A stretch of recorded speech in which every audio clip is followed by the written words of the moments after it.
And it's already recording. You're live. Yeah, we're live. It's just us.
Good morning, good afternoon, everyone.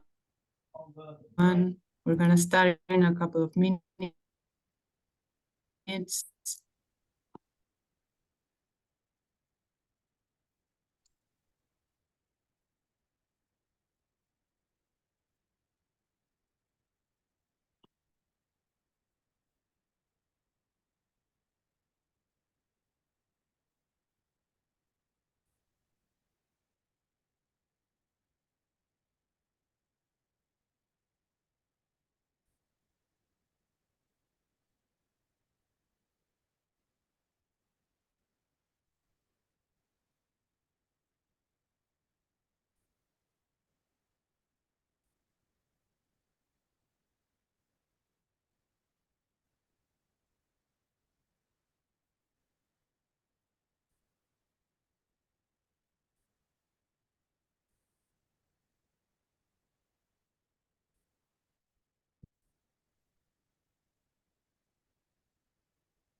Okay, good morning, good afternoon, everyone, and welcome to the webinar, Fueling the Future, Artificial Intelligence in the Oil and Gas, presented by Globant and brought to you by the IAPG Houston.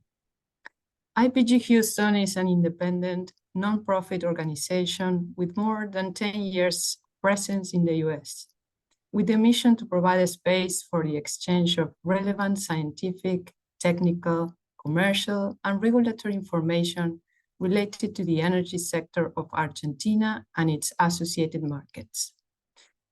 Through our events, we facilitate the understanding of Argentina's energy sector business environment, and we promote their expansion. And finally, we foster programs for development and growth of experienced professionals and students with our scholarship programs. Before we start with the webinar, just a quick note, you can type your questions in the chat during the presentation, and then the global team will answer them at the end. Today, we're going to talk about artificial intelligence, which, whether we like it or not, it's increasingly growing its presence in our lives. That is why we brought the experts from Globant to explain what artificial intelligence is and what are some of the applications related to the energy business that it can be applied to. Please join me to welcome Andy Eyeravid, Mariano Valcarce, Eugenio Ferrigno, Daniel Buchel, and Jaime Preusch, who will introduce themselves as they speak.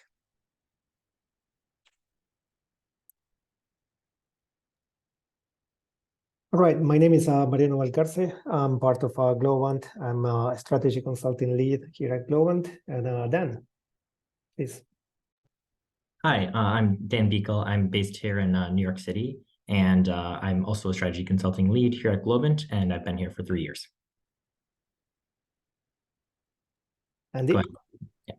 I'll go next. Hi, everyone. My name is Andy Shiravide. I'm based in Dallas, Texas, and I'm the Senior Vice President of Technology, and I'll pass it over to Jaime. Hi, everyone. My name is Jaime Procha. I'm also based in Miami, Florida, like Mariano, and I'm also strategy consulting lead here with Globant. I'm happy to be here with you all. Eugenio? Hey, I'm Eugenio Ferriño, oil and gas subject matter expert based in Buenos Aires, Argentina. Excellent. Andy, we'll let you present AI. All right. Thank you, sir. So we are here to talk about AI, of course. So we thought that it was a good idea to level set and reflect a little bit about the journey so far and where AI is right now as a practice, right? So as Bill Gates said earlier this year, the age of AI has begun. And even before this bold statement, there's been other authors that have already proclaimed that we're living in the Industrial Revolution 4.0 era, right? After the steam power, the electricity, and the rise of information technology.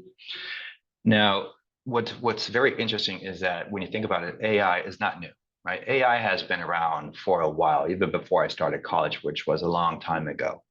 So it begs the question, why are we talking about AI all of a sudden? Everybody, all the time, everywhere, right?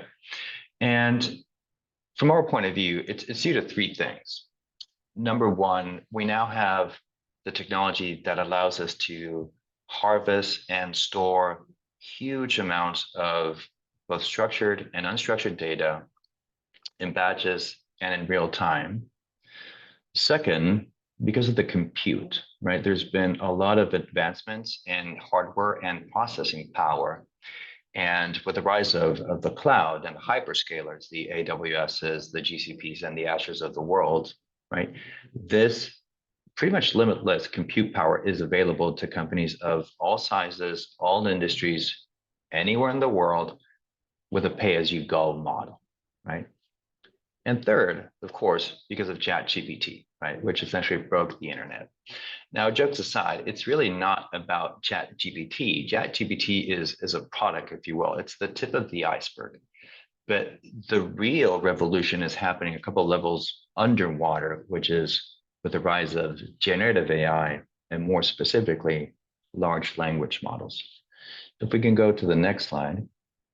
Let's talk a little bit about what are these large language models, and not to get too much into the weeds, but essentially large language models are AI models, more specifically machine learning models that can recognize, predict, and therefore generate human language under a variety of formats. That can be text, it can be speech, it can be images, which can also be considered a form of human language.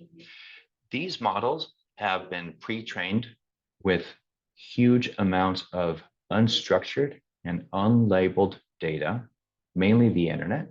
That is a huge difference compared to the way that we've done data science and AI so far. We're going to go back to that shortly. If you're wondering where does the term large come from, these models are quite large. We said that we pre-trained the models on the internet. As you can imagine, the result of that is a very large model. The size of the models are usually measured in terms of the parameters. And if you're following the news, there's models with 10 billion hyperparameters, 100 billion hyperparameters. That's where the term large comes from. And as I stated earlier, even though ChatGPT is, until very recently, just text, these models support a variety of languages, of modalities of language. That's why some authors talk about large models instead of large language models. Now, if we can move on to the next slide, please. What makes these models different? So three things. The first one is that they have emergent abilities. This means that they have the ability to go beyond the initial scope for which they were created and trained, right? So they can answer more questions and perform more tasks than we initially intended when we were designing these models. Number two is because the way that humans can interact with these models, this technology. Sam Altman, the CEO, sorry, of OpenAI, the creators of ChatGPT, when he was asked about why this product took off the way that it did, so he said, of course, it is an advanced AI model, but it's not just that, it's the user experience. The fact that anybody without any technical knowledge whatsoever was able to interact with this cutting edge technology. All they needed to do was to be able to type in a human language, not even English, any language, natural process language, right? In three, AI has always been very good at finding hidden patterns in data. But LLMs take that to a whole new level. And right now, companies are able to connect and find patterns that cut across massive data sets, disparate data sets, right? Data sets that are in no shape or form connected to each other, at least to the human eye, right? LLMs are able to establish those connections and start correlating different data sets, different documents, and so on. If we can move to the next slide. So here's the rub. AI isn't easy. As I said before, it's not new, but only a handful of companies have been successful at implementing AI. And there's a number of reasons for that. If we think about how we used to build data science models, AI models, first of all, you needed a very talented team that was knowledgeable in data science and AI. Second, you required a large amount of highly curated and labeled data. That was a big prerequisite for most companies. Now, the way that you would build these models in the past, let's say that I want to build a churn model that would predict the likelihood of a customer moving away from my services or products. You would build a model from scratch, and the model would only predict the likelihood of a person turning. Now, these models, because they've been pre-trained in such a huge data set, that prerequisite, that requirement of having huge amounts of data, having your data strategy and your data foundation up front is no longer necessary. Also, the skills to take advantage of these models is not as high as it used to be. So with the rise of large language models, what we're seeing is that it is changing the way that we do data science, but it's also lowering the entry barriers for companies to be able to obtain value from this technology. And I have one more slide before we move on to the next section. If we can, there we go. Now, the reality is that, and this is a study conducted by Harvard Business Review in October of 22, 91% of companies across all sectors was looking to increase their spend in data and AI. Now, there is a reality that only, as I mentioned earlier, a handful of companies have been successful at obtaining value out of this investment, right? Getting the return on their investment. Only 20% of companies were able to actually deploy these models into production. And there's a number of reasons for that. The main one is that we believe that most companies have been doing tech for tech, doing a lot of POCs, trying out the technology, but those POCs was lacking purpose. At Global, we strongly believe in the importance of applied AI because data and AI is what you do with it. In the next section, I'm going to hand it over to my colleagues. We're going to talk about how we can use this technology specifically for the oil and gas industry. Thank you very much, Andy. Yes, we're going to be covering now AI applications in oil and gas. So how is AI helping today, and where can it help in your industry? So basically, we're going to cover upstream, midstream, and a little bit of downstream, just one use case. But today, AI is making waves in exploration and drilling, and Imagine with the AI's prowess, we can pinpoint drilling locations more accurately and in a record time, ensuring that not just efficiency, but also minimizing our impact on the environment. Also in production operations, AI is helping, and it's also helping in predictive maintenance. And it's not just about machinery, it's also about preventing downtime and keeping our operations smooth, and most importantly, ensuring the safety of the workforce. And then as we transition to the midstream sector, let's remember that AI isn't just a tool, it's a partner in progress, a silent force shaping how we operate today and ensuring safety, efficiency, and responsibility in every step of our journey, of your journey mainly. And in the downstream sector, remember that AI isn't just a technological evolution. It's a cultural shift, a commitment to efficiency, sustainability, and safety that permeates every aspect of your industry. So let's explore, with Jaime and Dan, how AI continues to shape our journey through the refining and distribution stages. And also today, we will focus on some of the multiple cases of AI in the three sectors. We will cover upstream, specifically in exploration and drilling, how AI uses drilling optimization and in production operations. We will also focus on predictive maintenance, production optimization, and reservoir management. And for midstream, we're going to be talking about predictive maintenance, data integration, and energy management. And last but not least, we will only cover one topic in downstream, and it's because it's helping on all of them as well, which is cyber security. So Jaime, it's all yours.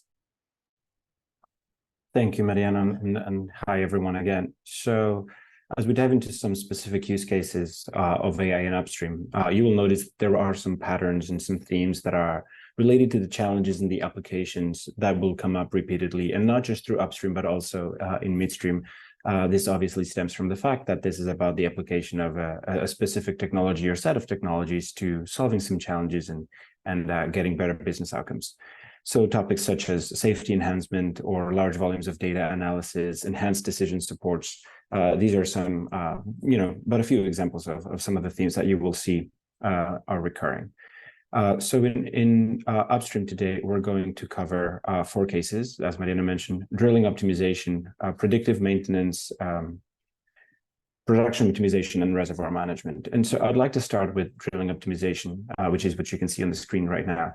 So the application of AI models that can really delve into the vast amounts of data that is generated in this stage and actually produce actionable decision recommendations, either suggested or directly executed when coupled with other technology applications, is one of its most promising applications of AI that we can see right now. As you surely know, a vast amount of safety incidents happen during well drilling and construction. And so this stage becomes really ripe for well construction optimization via models that could focus on task orchestration, energy management, operational efficiency, and resource allocation. So automation of processes like drilling parameter monitoring or early issue detection, they can definitely free up some critical human operator time to concentrate or allow them to concentrate on more strategic duties like planning and decision making.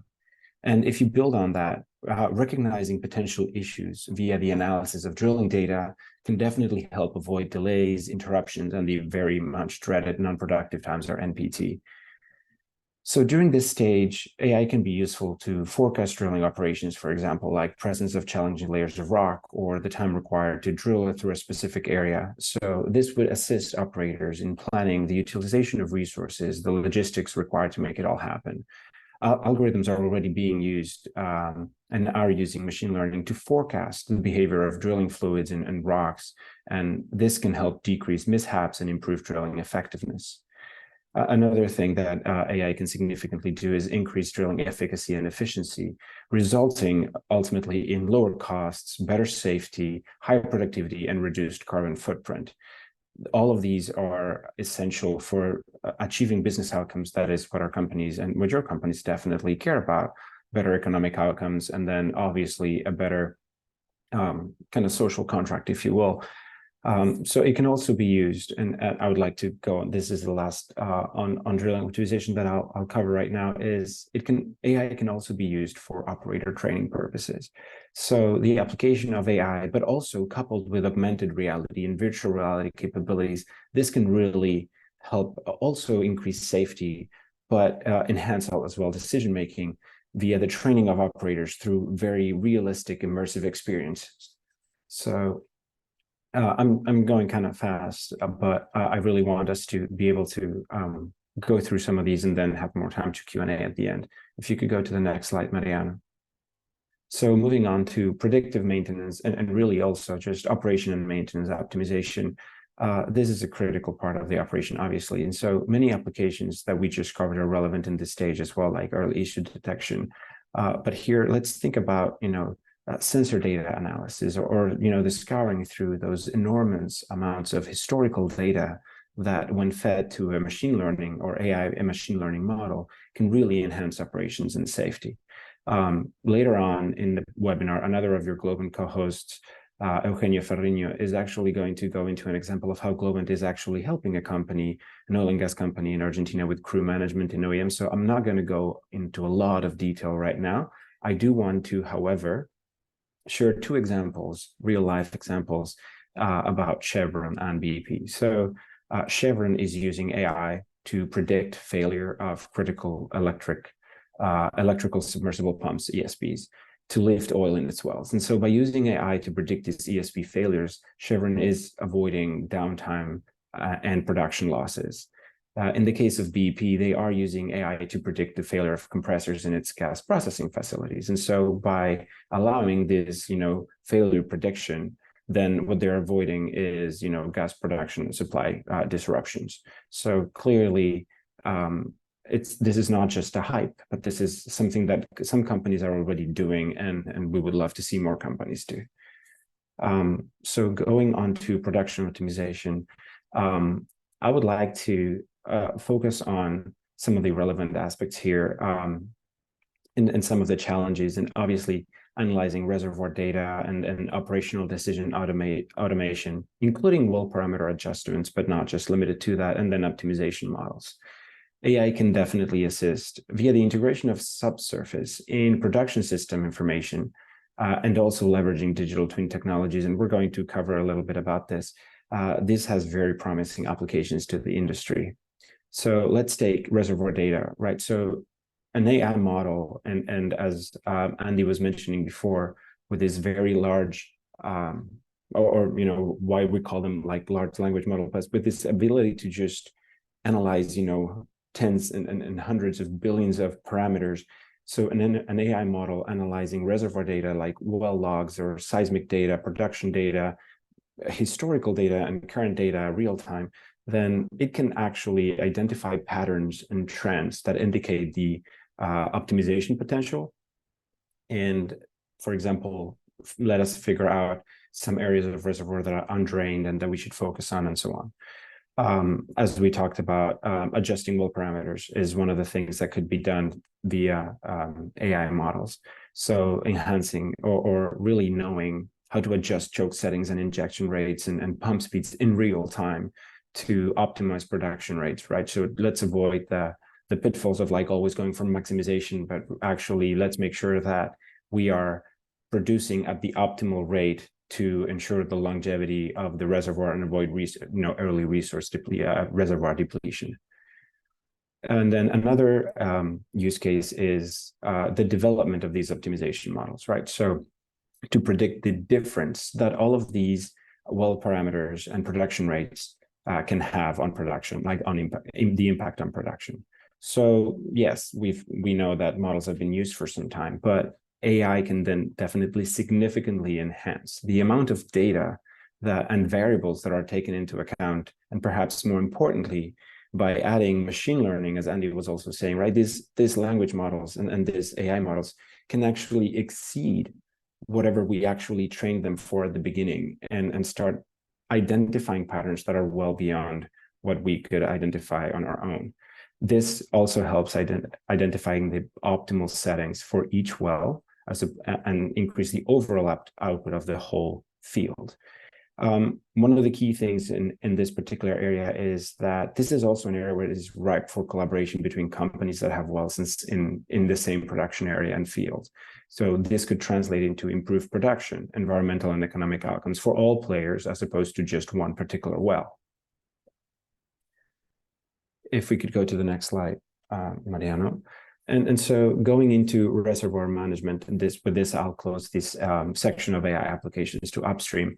There are three main challenges that I would like to talk about, which is obviously very much related to the previous section that I just covered, but these are reservoir modeling and reservoir simulation, but also using these for decision support. So these reservoir models can be definitely created more quickly and more accurately with AI than with traditional methods. And obviously this stems from the fact that we can analyze, as was mentioned before, these vast amounts of data. But like, let's take, seismic data, seismic surveys, logs, production data, and identify those patterns and those trends. And then using this to simulate reservoir behavior under different production scenarios.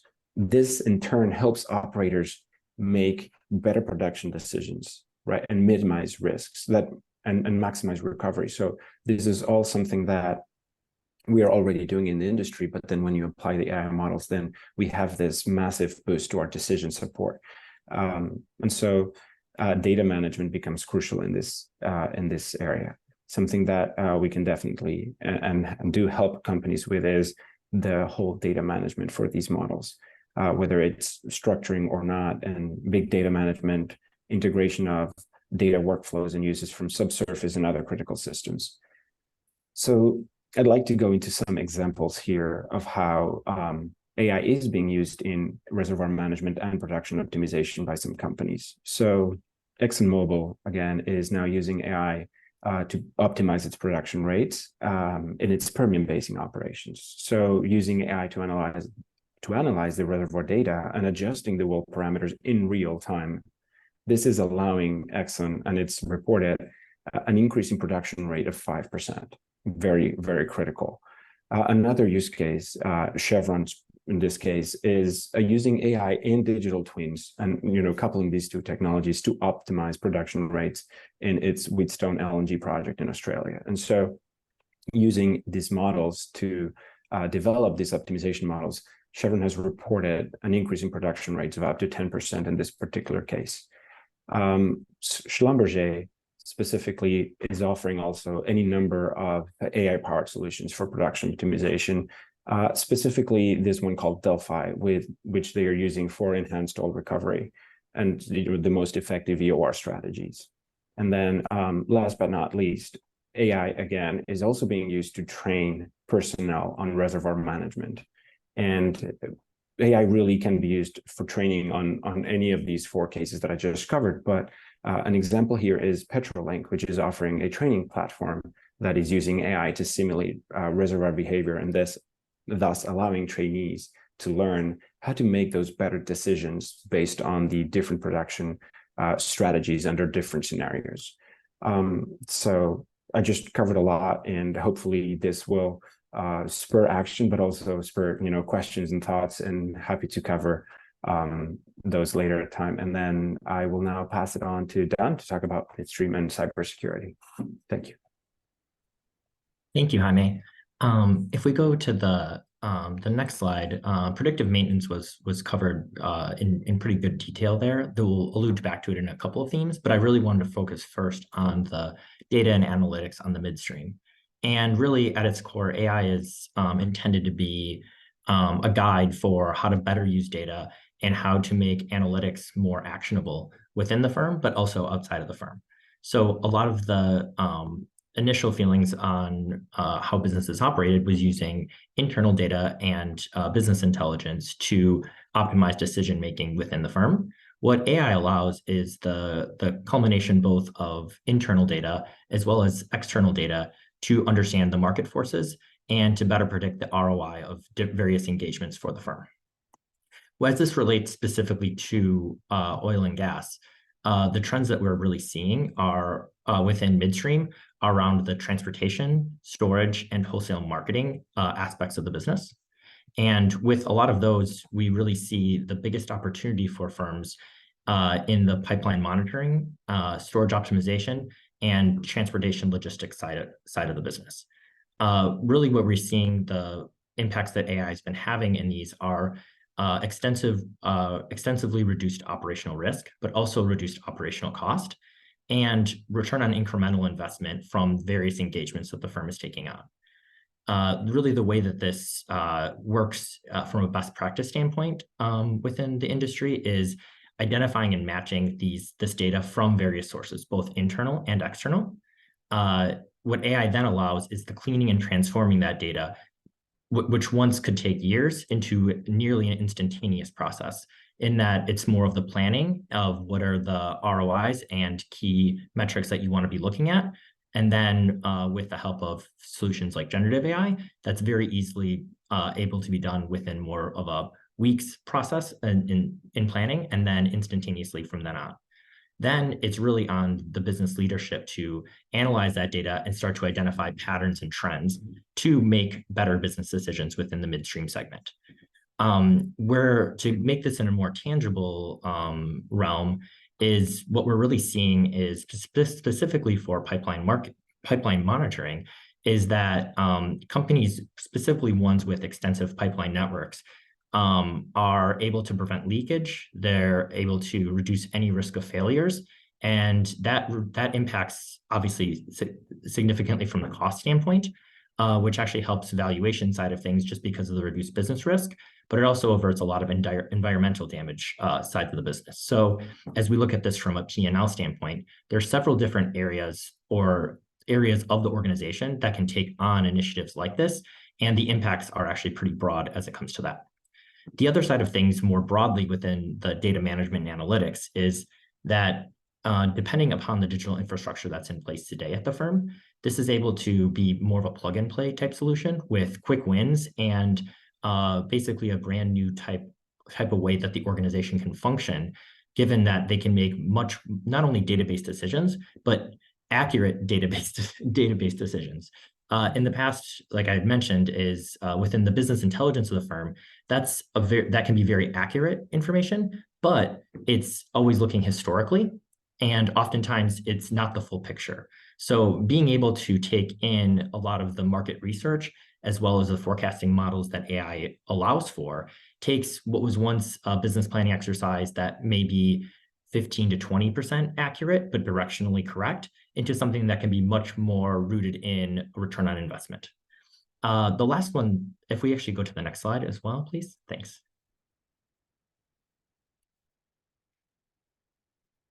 Awesome, perfect. The next one that I wanted to cover here is around energy efficiency. And really, when we think about energy, there's various different aspects within the oil and gas sector and energy sector that we could be looking at. And with that, we're focusing in on both the transportation logistics side of things, but then also the development of energy efficiency models that associates to the previous slide that are going to be data-based.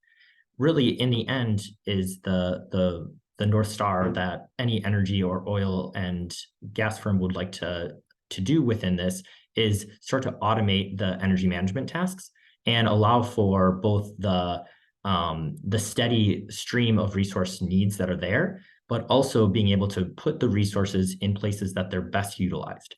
And so this actually relates to a few things. It lets the company focus more on innovation and focus more on the growth of the business versus the BAU or just operational tasks. And yes, that has a lot of good impact to business, but that also allows for the recruitment and retention of talent, because a lot of the tasks that are going to be taken on as a result of AI are going to be much more rewarding for employees, and allows for oil and gas companies to compete in the market more broadly, not only from an industry standpoint, but also compete with more segments for retaining and attracting talent. And then as we move to the next slide, the last aspect that I wanted to cover is cybersecurity. And with this, it's more broad than just the energy or oil and gas market, but its application is actually most felt within oil and gas because of the intensive capital investment and also the risks both to environment, but also to profitability of the firm. Really, the main aspect that we see here, both upstream, midstream, and downstream, is the ability for AI to really provide a new way to do threat detection and also response to that threat detection. More specifically, AI systems can analyze network traffic and system activities to identify any unusual patterns that may be going on that could indicate a cyber attack. And then over time, as this begins to learn from outside models of what that might look like and merging that with internal data, there's ways to recognize and create proactive approaches to being able to mitigate any risk and allow for the business to function continuously. The other side of things is more around predictive analytics for security. And really what we're seeing is that AI algorithms are able to predict any potential vulnerabilities and attack vectors by analyzing past incidents that were there and also using current trends to understand what future security threats are going to be out there. As we know from the cybersecurity standpoint, threats are becoming much more sophisticated and they're attacking in ways that are perhaps what would be seen as unconventional in the past because of the sophistication level going further and further. The last thing to cover here is more around the integration of AI with IoT devices as oil and gas companies become much more integrated with technology, not only from a digital standpoint, but also physically within upstream, midstream, and downstream geographies. What you're starting to see is the use of more IoT devices, but more importantly, the application and the return on investment of IoT devices as a result of AI. So really what we're starting to see is that any operations that can be connected to IoT can then be monitored, which would help both the overall cybersecurity, but also become more secure at a granular level, being able to identify certain risks. Now that also opens up a lot of potential for risk because as more IoT devices become embedded into the upstream, midstream, and downstream aspects of the business, the areas to implement an attack also become much more broad. And so it's actually very important to have the right IoT strategy when it comes to this, to be able to not only invest in the business and get that return on investment, but also to reduce that risk associated with cyber attacks as it relates to oil and gas. And that's to kind of summarize the midstream and the cybersecurity aspects of it. And I also wanted to, before handing it off, make sure feel free to ask any questions as it relates to these exact topics, but also any other technology, AI things that you might be curious about that we can help guide on or answer the questions as best to our knowledge. So I'll hand it back over to Mariano. Thank you, Dan. We're going to move to the next section in which we're going to allow Eugenio Ferriño to showcase maintenance crew management for oil fields. It's a work done by Globant. So Euge, all yours. Thank you very much. In this particular case, I want to show you or comment this example. For confidentiality matters, we cannot share details from this project. It is actually an ongoing project, something that we are already working there. We picked this project among different kind of projects that we have in the industry, especially that's project that we built in the past 2 years when Globant get involved in several oil and gas projects in many fields like drilling, data lakes, OSDU, data in general, because in this project, I think it summarized many of the thing that was discussed before and helps to land all these concepts in a particular case. In this particular case, the challenge is that in few words, that the thing that you are seeing here in all these topics, especially very high operational cost.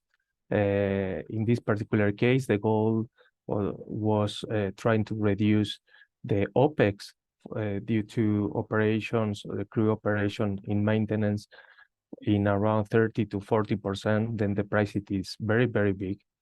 And this was success, or it is been success based in decision making, real-time decisions based in data and value, because not all the time all the decisions are based in the best value, and trying to reduce inefficiencies in task management, real-time, Uberization. What we call Uberization, it is try to bring experience from other industry. That is something that we do very, very well.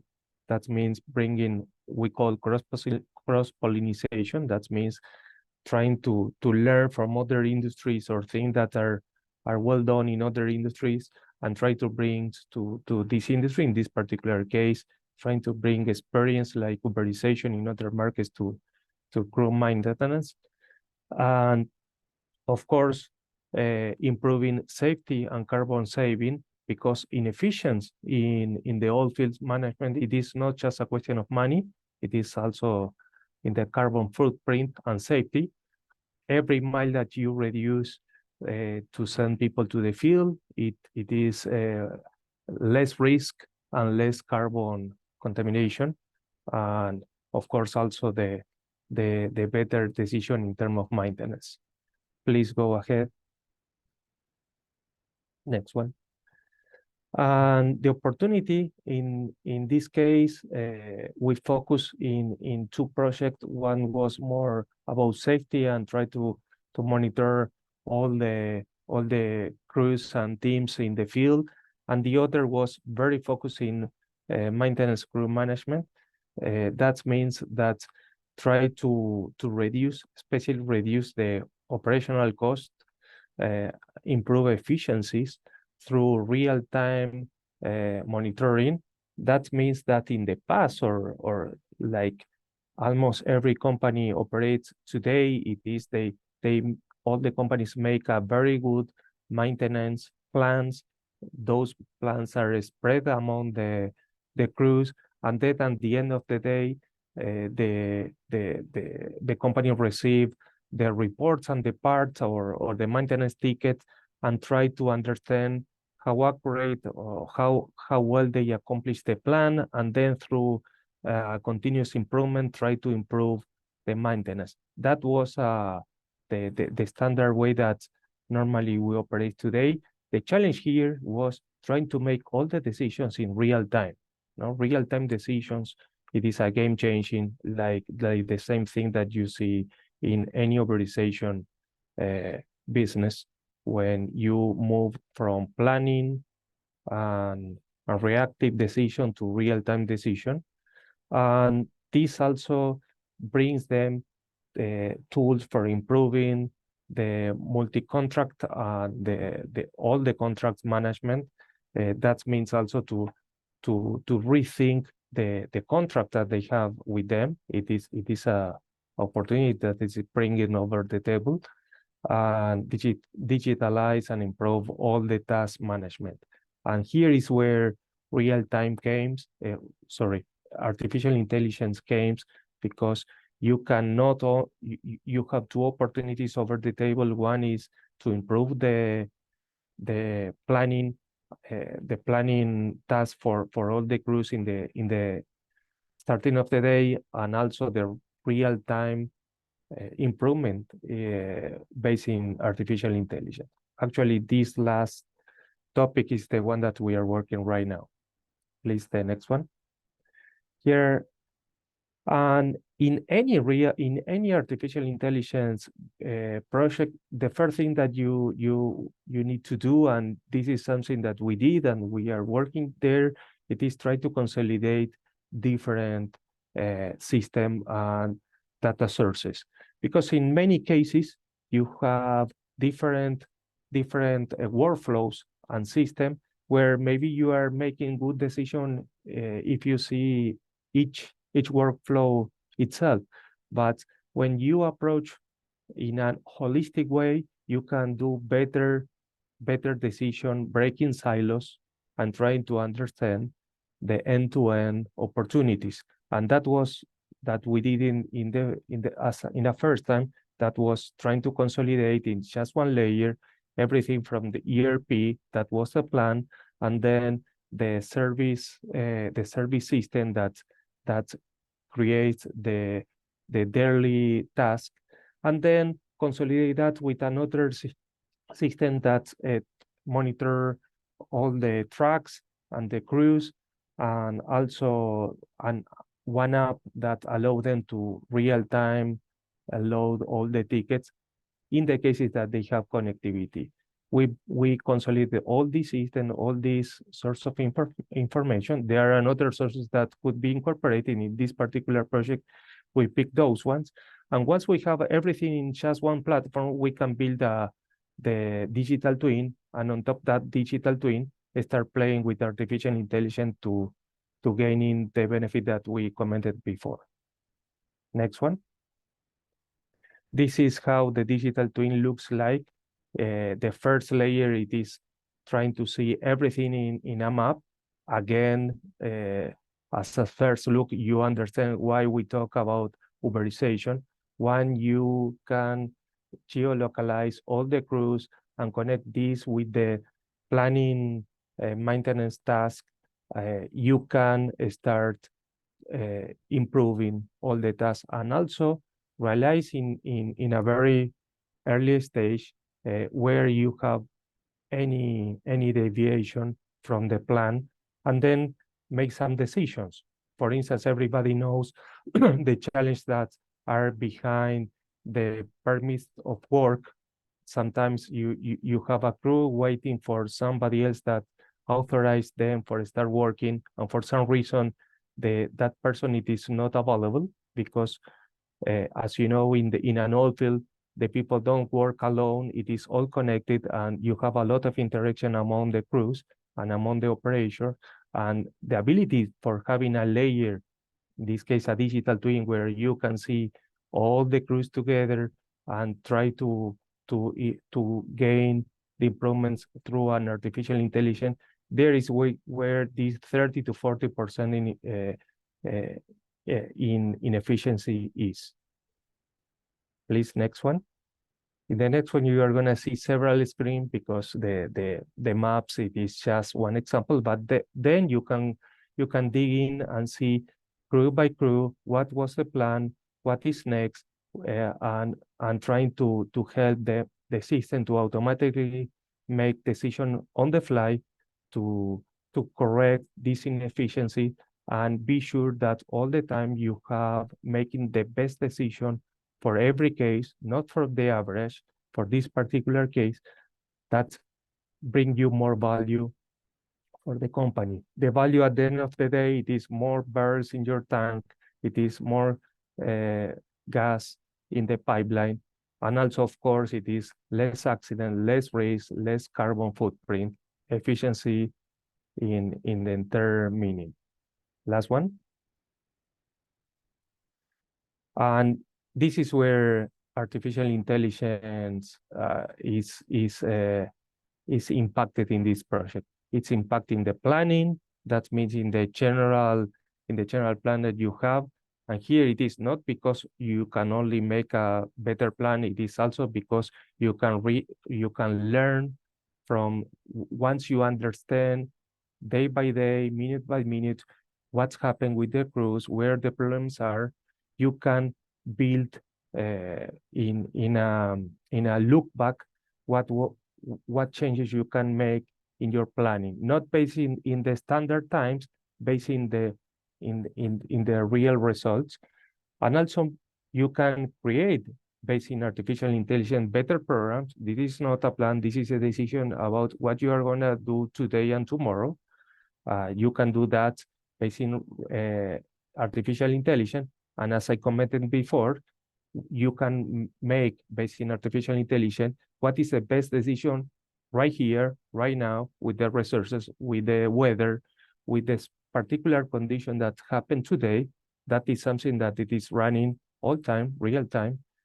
And also after you have the day closed, you can take all these big data, all that thing that you learn along the days, and you can build in this big data a reconciliation and try to understand better and make this look back that I mentioned before. And of course, HSA and carbon footprint, I already comment. It makes no sense to repeat it.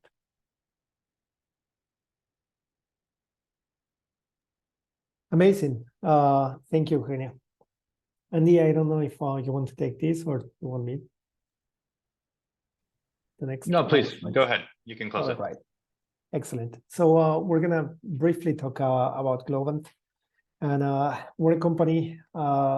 We like to say that we touch your lives on a daily basis.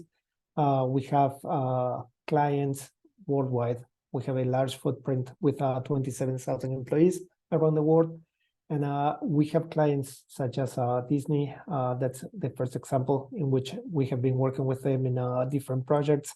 We work in gaming. We work with the largest companies in the industry of gaming. We're also working with different airline companies. We also touch the lives of people through different engagements that we have with governments. And we also created the first true digital bank for more than 1 million users. And we're extremely proud to be the first partner of Google outside the Googleplex.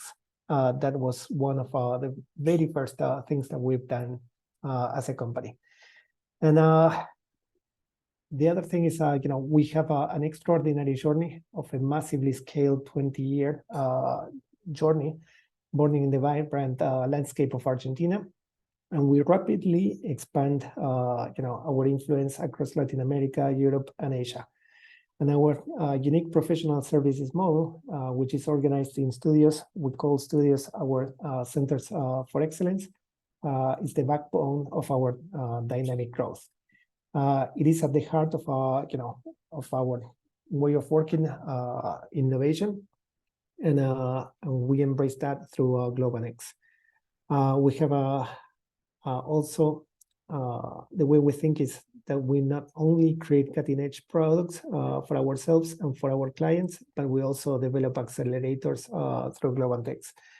And we're embodying our commitment to continuous evolution and staying at the forefront of the industry. And we are not just a company, it's a global force, and we're a living testament to the transformative power of innovation and adaptability. And then in the past 10 years, we have built our capabilities and teams with our data studio at the core. We provided advisory and services, build services to our clients. We train our team, our Globers, as well as clients and markets to embrace the power of AI. And we have built AI-enabled products to change the way we understand, write, and test code. We also build platforms and accelerators that allow clients to build modular AI-powered products faster and in a governed way. And as of June of 2023, this year, we have been recognized by IDC as a leader in the AI services space. We have a proven track record in helping clients achieve their goals, following a business-driven approach, not just tech for tech. We have a tremendous collaborative approach and an ability to integrate with the client's internal teams and work together, as opposed to a black box approach. And we're being able to work with their preferred AI technology. We're agnostic in terms of technology, and AI is just a tool, not a very specific tech vendor. So that's a summary of who we are. And we left this section as a Q&A. We haven't seen any questions, and we only have 4 minutes. But we will follow this webinar with an email to everybody. We have recorded it so anyone can see it again. And for those who were unable to join us, you can watch it and listen to what we have said. And you can also distribute it to all your friends and peers. And in that email, we will also send a form in the case that you have any questions. So we're happy to help you, and we're happy to assist you with anything. And we do have a question from Anna. Yes. Yes. I don't know if you want me to read it or I see a question from Anna. Good afternoon. Thank you very much for the presentation. I apologize for the question. I'm not a technical person. Do your AI platforms integrate with the different sensors and networks that our oil and gas client might already have? Thank you. I can answer that. Yes, I can answer that question. So what I would say is that over the past number of years, the data space has really opened up. So we don't have built-in integrations to every single platform that is out there, but having that said, there's a wide number of ways that we can integrate with data. It doesn't have to be perfect data that's stored in a data platform, in a data lake, if you will. A lot of AI is being done directly against transactional systems. So without knowing the specifics, I'm confident that our platforms, as well as many others, nowadays are able to integrate with pretty much any system that's out there that is able to produce data in a variety of output formats. Great. We have another question as well. I don't know, Alicia, if you want to read it or. Yes, sure. We have another question from an anonymous attendee. Thanks for the presentation. Let's assume we have to start from scratch.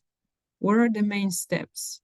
Process mapping, definition of the best AI strategy, training the AI.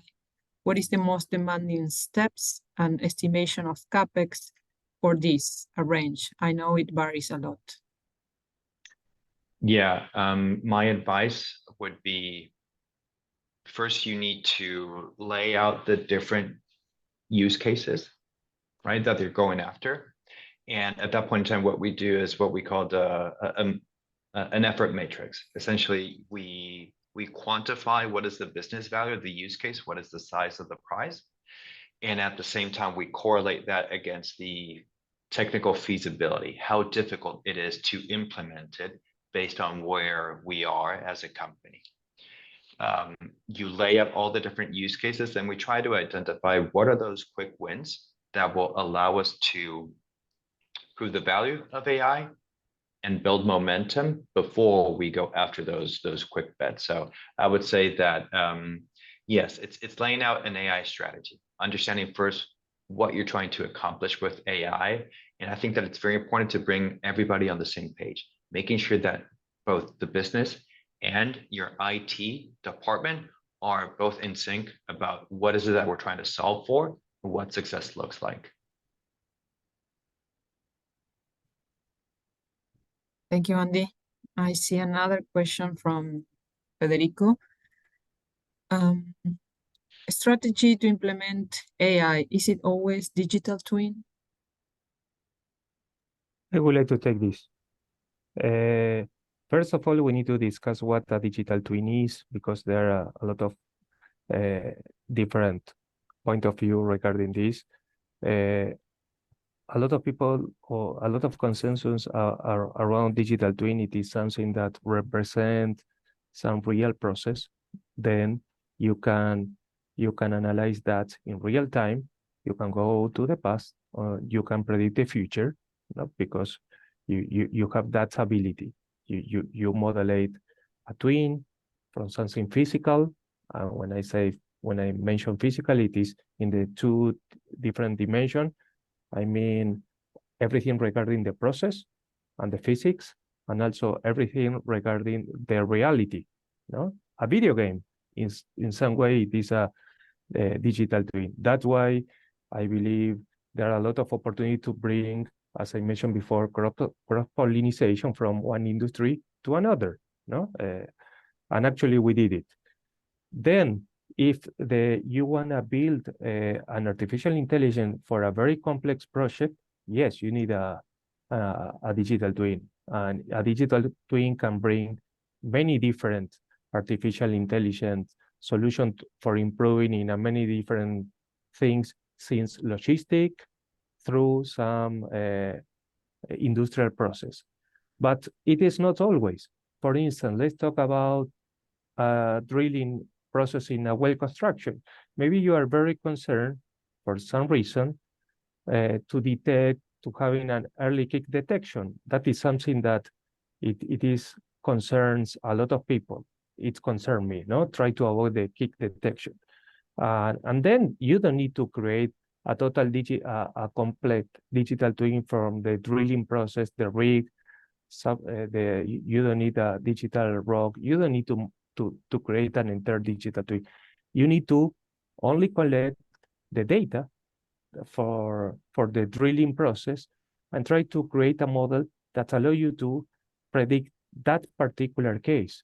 Then what I try to mean is artificial intelligence is very useful for responding or attending very particular problem for a certain process, or it could be a tool for a holistic approach for an end-to-end process.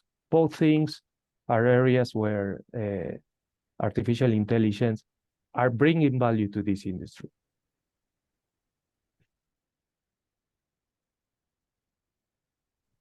Thank you very much, Thank you, Eugenio. Eugenio.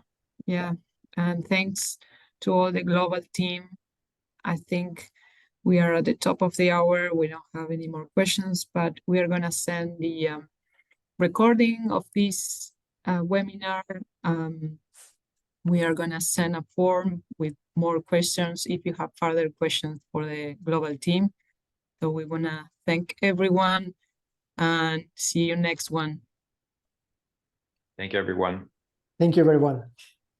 Have a wonderful day. Bye. Thank you for attending. Bye. Thank you.